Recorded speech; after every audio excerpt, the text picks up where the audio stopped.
por este medio, llegando a la intimidad no solo de su casa, sino que a la intimidad personal de cada uno. Recuérdense que todos somos templo del Espíritu Santo, todos somos casa de Cristo.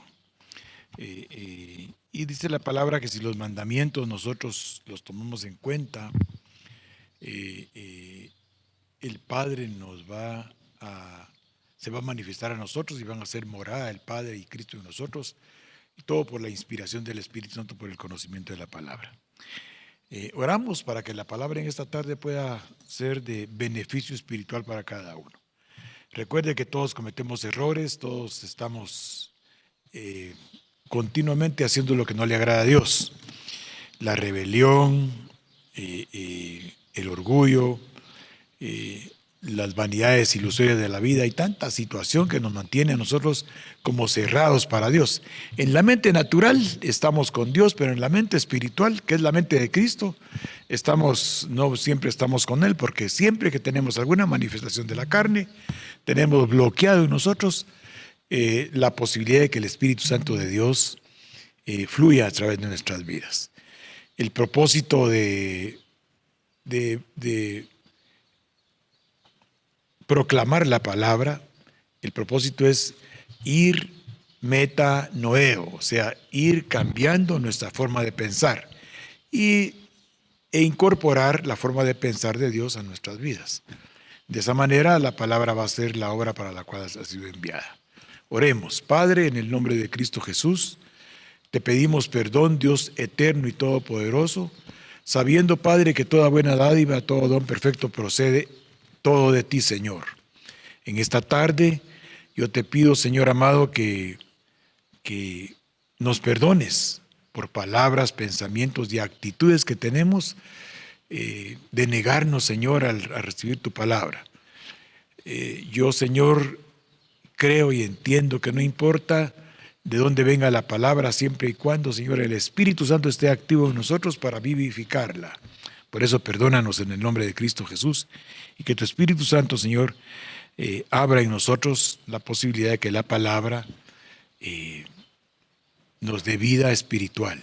Y de esa manera, Señor, seamos dignos delante de tu presencia. Todo te lo rogamos, Padre, en el nombre que está sobre todo nombre. En el nombre glorioso, todopoderoso y misericordioso de Cristo Jesús. Amén y amén. Fíjense, hermanos, que hoy vamos a empezar a ver algunos puntos doctrinales de nuestra cobertura espiritual, que es Ministerios Ebenecer, con el propósito de que todos conozcamos cómo el fluir apostólico le ha sido revelado en los tiempos finales. Vamos a empezar unificando criterios. ¿Cómo se unifican los criterios en la Escritura? Por la palabra. Así es que están todos invitados a estar aquí a las 7 menos 10 para que a las 7 en punto empecemos. En esta tarde vamos a ver algunos textos que están en Romanos. Recuerde usted que Romanos lo escribió Pablo alrededor del año 56 después de Cristo. Pablo no había estado aún en Roma, pero Pablo desde los 35 años después de Cristo, o sea, no que Pablo tuviera 35 años, 35 años después de Cristo, Pablo llega a los caminos del Señor y escribe la carta a los romanos en el año 56 después de Cristo. Esta epístola o esta carta a los romanos es una epístola. Lo que trata es de afirmar de una manera madura el evangelio en los judíos que estaban dispersos en Roma. La iglesia de Roma ya estaba fundada. Esta fue fundada por otros cristianos, no fue Pablo. Habían muchos creyentes en esta ciudad. En Hechos capítulo 2, verso 10, veamos Hechos capítulo 2, verso 10. Hechos de los Apóstoles, capítulo 2, verso 10. Dice, vamos a leer en la versión LBLA, dice: de Frigia y de Panfilia, de Egipto y de las regiones de Libia, alrededor de Cirene, viajeros de Roma, tantos judíos como prosélitos, cretenses y árabes, les oímos hablar en nuestro idioma, idioma de las maravillas de Dios. Quiere decir que allá en Roma habían judíos que habían ido para la fiesta del Pentecostés. Y la gran manifestación del capítulo 2 de Hechos, ellos escucharon, y al escuchar fueron ellos también llenos del Espíritu Santo, recibiendo a Cristo como Señor y Salvador. Cuando ellos regresan, fundan la iglesia en Roma. Veamos Hechos capítulo 16. Vamos a Hechos capítulo 16, vamos a adelantarnos un poquito aquí. Verso 16. ¿Por qué estamos viendo esto? En los versos del 3 al 15, dice el verso 3. Pablo quiso, bueno, vamos a leer desde el 1. Llegó también a Derbe y a Listra, y estaba ahí cierto discípulo llamado Timoteo, hijo de una mujer judía, creyente, pero de padre griego, del cual hablaban elogiosamente los hermanos que estaban en Listra y en Iconio. Pablo quiso que éste fuera con él, y lo tomó y lo circuncidó por causa de los judíos que vivían en aquellas regiones, porque todos sabían que su padre era griego. Y conforme pasaban por las ciudades, entregaban los acuerdos tomados por los apóstoles y los ancianos que estaban en Jerusalén para que los observaran. Así que las iglesias eran confirmadas en la fe y diariamente crecían en número. Verso 6 del capítulo 16. Pasaron por la región de Frigia y de Galacia, habiendo sido impedidos por el Espíritu Santo de hablar la palabra en Asia. Y cuando llegaron a Misia, intentaron ir a Bitinia, pero el Espíritu de Jesús no se los permitió. Y pasando por Misia, descendieron a Troas. Por la noche se le mostró a Pablo una visión. Un hombre de Macedonia estaba de pie, suplicándoles y diciéndoles: pasa a Macedonia y ayúdanos. Cuando tuvo la visión, enseguida procuraron ir a Macedonia, persuadidos de que Dios nos había llenado para anunciarles el Evangelio. Así que, zarpando de Troas, navegamos con rumbo directo a Samotracia y al día siguiente a Neápolis, y de ahí a Filipos, que es una ciudad principal de la provincia de Macedonia, una colonia romana, que en esta ciudad nos quedamos por varios días. Y en el día de reposo salimos fuera de la puerta a la orilla de un río donde pensábamos que habría un lugar de oración. Nos sentamos y comenzamos a hablar a las mujeres que se habían reunido. Y estaban escuchando cierta mujer llamada Lidia de la ciudad de Tiatira, vendedora de telas de púrpura que adoraba a Dios, y el Señor abrió su corazón para que recibieran lo que Pablo decía. Cuando ella y su familia se bautizaron, nos rogó diciendo: si juzgáis que soy fiel, venid a mi casa y quedaos con él, y nos persuadió de ir ahí. Bueno, estoy narrando esto porque hay creyentes que ya estaban en Roma después del acontecimiento de Pentecostés, de la llenura de Hechos de los Apóstoles, y Pablo visitó entonces Roma muchos años después de su conversión. Recuérdense que Pablo se convierte 35 años después de Cristo, y en el año 56 después de Cristo escribe la Epístola a los Romanos. Quiero que nos pongamos en el capítulo 2 de la Epístola a los Romanos. Es importante que veamos esto. Mire lo que dice el verso 1. Por lo cual eres inexcusable, oh hombre, quien quiera que seas, tú que juzgas, pues en lo que juzgas a otro te condenas a ti mismo, porque tú que juzgas haces lo mismo. Mas sabemos que el juicio de Dios contra los que practican tales cosas es según verdad. Y piensas esto: oh hombre, tú que juzgas a los que tal hacen y haces lo mismo que tú escaparás del juicio de Dios, o menosprecias las riquezas de su benignidad, paciencia y longanimidad, ignorando que su benignidad te guía al arrepentimiento. Pero por tu dureza y por tu corazón no arrepentido, atesoras para ti mismo ira para el día de la ira y de la revelación del justo juicio de Dios. Estamos mencionando esto porque Pablo, dentro de las instrucciones y enseñanzas que da a los conversos judíos que estaban en Roma, les dice que van a pasar por un juicio, que todos los acontecimientos que el Señor vino a establecer terminan en que todo el cuerpo místico de Cristo, o sea, todos los que han recibido a Cristo como Señor y Salvador, deberán de presentarse delante de Dios. Y al presentarse delante de Dios serán evaluados por su conducta. Yo quiero decirle un punto que quiero que quede ahí vibrando en su mente en su mente espiritual. Recuerde usted que no hay acusación. Recuerde usted que no hay señalamiento para todos aquellos que hemos recibido a Cristo como Señor y Salvador. Cuando vayamos al tribunal de Cristo, no vamos a ser juzgados como muchos piensan que se va a juzgar por los actos. No, cada quien va a dar cuentas, ¿verdad?, delante de Cristo de su conducta, de su condición. El bimá, o sea, el que la iglesia se presente en pleno delante de Cristo, en ese tribunal no es un tribunal para juzgar, para acusar, para penalizar. El bimá es el justo juicio de Dios para galardonar a los que den la talla y para que los que no den la talla no se pierdan. Me explico. Cuando la iglesia sube a la presencia de Cristo Jesús, el bimá, o sea, el tribunal que se encuentra ahí, todos vamos a dar cuentas de lo que hicimos. Vamos a dar cuentas. No se nos va a juzgar, porque nosotros sabemos exactamente qué es lo que ha pasado. Hay un libro de memorias. O sea, el que es digno será transformado y formará parte de la novia o formará parte de los invitados a las bodas del Cordero. Pero el que no es digno, o sea, el que con su conducta no actuó como le agrada a Dios, es alguien que tendrá que regresar a la tierra para que sus vestiduras sean lavadas. Pero no es porque esto seamos juzgados o acusados, no. Vuelvo a repetir, el bimá, o sea, el tribunal de Cristo, va a dar a cada uno según sus obras.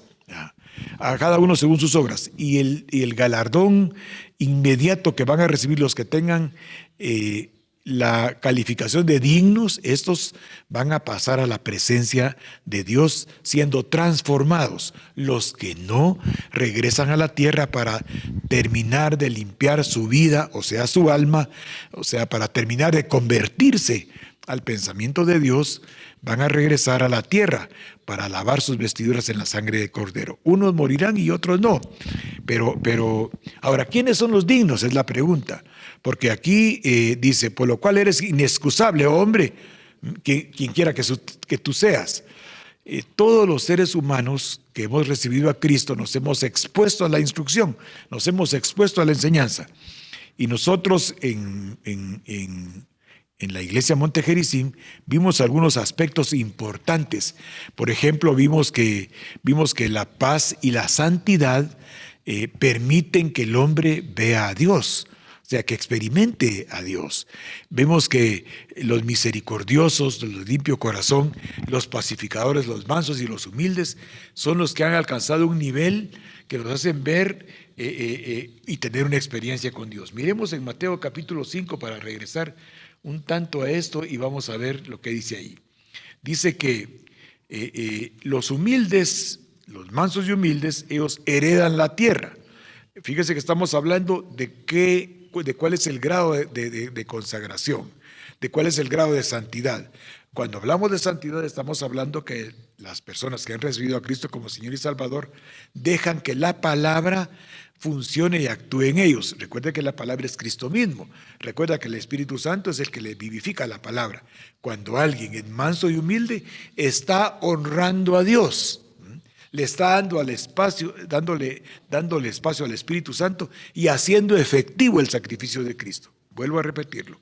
Cuando alguien permite que la palabra, o alguien es manso y humilde y permite y así actúa de acuerdo a estas posturas de manso y humilde, va a heredar la tierra. El manso y el humilde están permitiendo que el Espíritu Santo vivifique en ellos la palabra, y al vivificar la palabra vivifican la presencia de Cristo en ellos, actuando de esta manera como a Dios le place, como a Dios, y es una manera de glorificar a Dios. Ahora bien, Dice el verso 7 del capítulo 5, bienaventurados los misericordiosos, porque ellos recibirán misericordia. Cuando alguien actúa con misericordia, pues lo que está haciendo es dándole espacio al Espíritu Santo para que vivifique en ellos la conducta de misericordia para todos aquellos que necesitan acciones misericordiosas.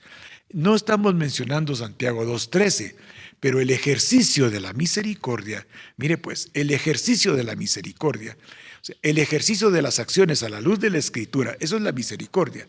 Actuar a la luz de la Escritura, inspirado por el Espíritu Santo. De esa manera se glorifica a Dios. Y cuando Dios ve que alguien actúa así, esa misericordia actúa sobre, probablemente esto lo digo a título personal, minimizando, porque dice que la misericordia triunfa sobre el juicio, o sea, triunfa sobre los actos en nuestra vida que cuando alguien actúa con misericordia, está actuando de tal manera que está provocando que su conducta, cuando no es agradable a Dios, pero actuó con misericordia, tal vez la palabra no es esta, pero minimice en él toda la actitud de pecaminosidad, teniendo en poco, de alguna manera, la palabra. Cuando nosotros no actuamos con misericordia, cuando no actuamos con mansedumbre y humildad, estamos menospreciando la palabra sin darnos cuenta. Quiero que tomen en cuenta eso. Es importante porque tarde o temprano nos vamos a enfrentar al tribunal de Cristo. Y el enfrentarse al tribunal de Cristo, no para ser acusados, no para ser señalados, sino que para ser unos galardonados. ¿Qué galardón van a recibir? Van a ser transformados y llevados a la presencia misma del Señor. Y los otros, como no alcanzaron galardón, tienen que regresar a lavar sus vestiduras en la sangre del Cordero. Primera de Corintios, capítulo 3, del 9 en adelante, tienen narrado esto cuando Pablo dice: yo como perito arquitecto de la iglesia. Vamos a ver si lo podemos leer. Ahora, veamos otro. Los de limpio corazón, dice que los de limpio corazón, ellos verán a Dios. La limpieza del corazón da un nivel de santidad, da un nivel de paz dentro del hombre. O sea, es la paz que el Señor Jesucristo da. No es la paz que nosotros como humanos muchas veces nos ejercitamos en ella. La paz humana está condicionada a que los acontecimientos que se dan en nuestras vidas o a nuestro alrededor están provocándonos algún beneficio. Por eso el Señor Jesucristo dijo: mi paz les dejo, mi paz les doy, no como el mundo la da. O sea, el mundo da paz, pero cuando el mundo da paz, la da apoyada ¿en qué? En los deseos de los ojos, en los deseos de la carne y en la vanagloria de la vida.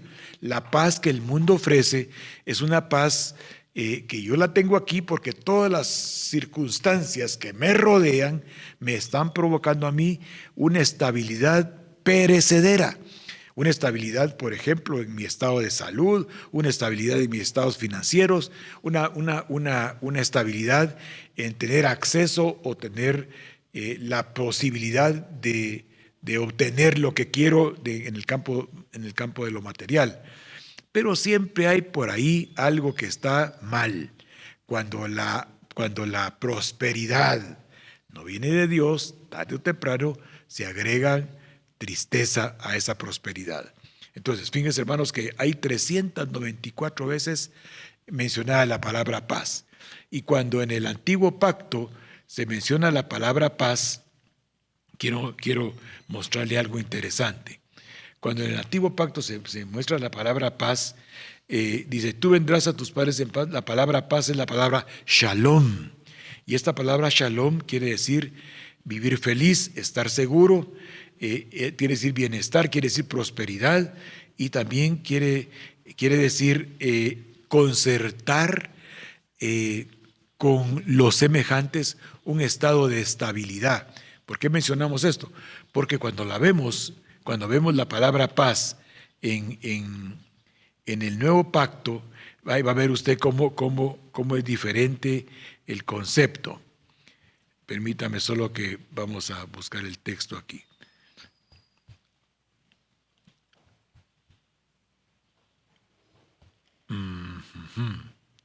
Por ejemplo, en Lucas 1:79 dice: para dar luz a los que habitan en tinieblas y en sombra de muerte, para encaminar a nuestros pies por camino seguro y de paz.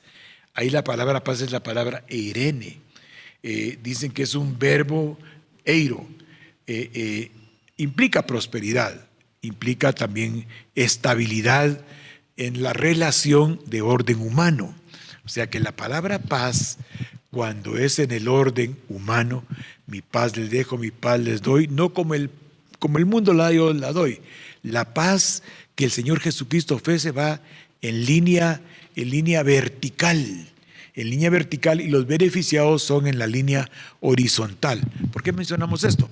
Porque la paz que ofrece el mundo es una paz que en realidad pues provoca estabilidad, pero es una paz que no genera crecimiento espiritual, sino que genera nada más accesibilidad a las cosas materiales.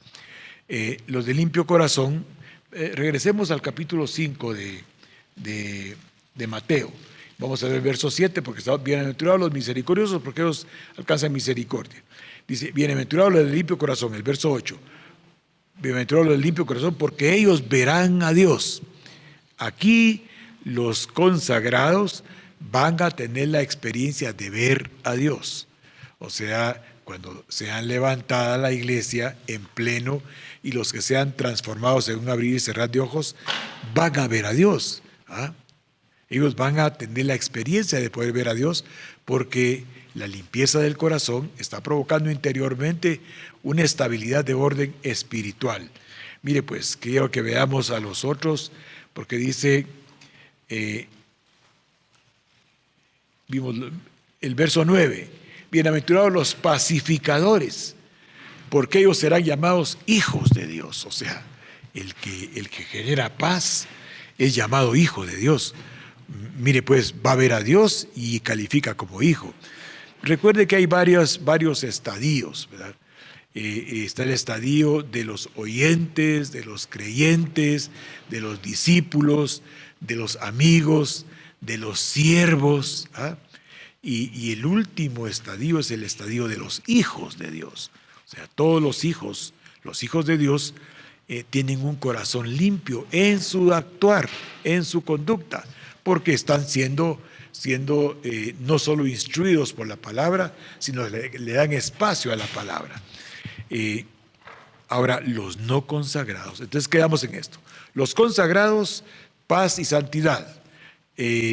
Pacificadores, limpio corazón, misericordiosos, mansos y humildes. Estas características son importantes, por eso las vimos anteriormente cuando tuvimos la enseñanza de las bienaventuranzas, porque hoy nos sirven para saber que la iglesia consagrada, o sea, la iglesia que permitió que la palabra hiciera en ellos la obra para la cual es enviado, las conductas que manifiesta son paz y santidad, misericordia, limpio corazón, pacificador y manso y humilde. Estos van a ver al Señor y van a ser transformados, como dice 1 Corintios 15, en un 50, en un abrir y cerrar de ojos. Serán transformados y trasladados a la presencia de Dios. Ahora, en el capítulo 21 del Evangelio de Lucas, miren lo que dice en Lucas 21. Vamos a regresar a Romanos 2, solo permítame que veamos. Lucas 21, verso 35. Miren lo que dice Lucas 21, 35. Vamos a leer el 34 para poder entrar en el contexto del verso 36. Miren lo que dice. 21:34. Y mirad por vosotros, que vuestros corazones no se carguen de glotonería. No sé, o sea, cuando habla de glotonería, está mencionando también un estado como de borrachera, está hablando de un estado de corrupción, está hablando de un estado de error en la conducta. Miren lo que dice entonces. Que los corazones no se carguen de glotonería y embriaguez y de los cuidados de esta vida. Y venga de repente sobre ustedes aquel día, porque como un lazo vendrá sobre todos los que habitan sobre la tierra, como un lazo vendrá sobre todos los que habitan sobre la tierra, y están en un estado de glotonería y en un estado de embriaguez. Cuando habla de embriaguez, habla de un estado de intoxicación de las circunstancias, mientras que glotonería habla de un dolor de cabeza, pero en el estado de que cuando no estamos hablando de un dolor propiamente dicho, sino que estamos hablando de un estado de alteración de conducta que provoca inestabilidad. Por la palabra embriaguez, la palabra glotonería es involucrarse en algo que para tomando el control de nuestras vidas y cuando nos damos cuenta ya no hay marcha atrás, se convierte en algo que desestabiliza completamente nuestra vida. Mientras que cuando habla de embriaguez, está hablando de un estado de intoxicación, ¿ah? De un estado que ya no permite que actuemos por nosotros mismos, sino que las acciones de tipo mundano son las que actúan en nuestra vida. Dice, porque como un lazo vendrá sobre todos los que están en embriaguez y en glotonería, y va a ser sobre todos los que están sobre la tierra que actúan de esta manera. Entonces recomienda el apóstol Lucas a los que están escuchando: velad pues orando en todo tiempo, que sean tenidos por dignos. Esa palabra digno es la palabra merecedor. Cuando hablamos de la palabra digno, estamos hablando de la palabra merecedor. O sea, alguien que es estimado enteramente, absolutamente, y es tomado como merecedor y puede ser objeto de un beneficio. Cuando vemos en Primera de Juan también 2:28, leámoslo por favor. Primera de Juan 2:28. Primera de Juan capítulo 2. Verso 28, dice: y ahora, hijitos, perseverad para que cuando apareciere tengamos confianza y no seamos confundidos en su venida. O sea, hay personas que van a ser consideradas indignas, o sea, van a ser consideradas no consagradas. Regresamos a Romanos.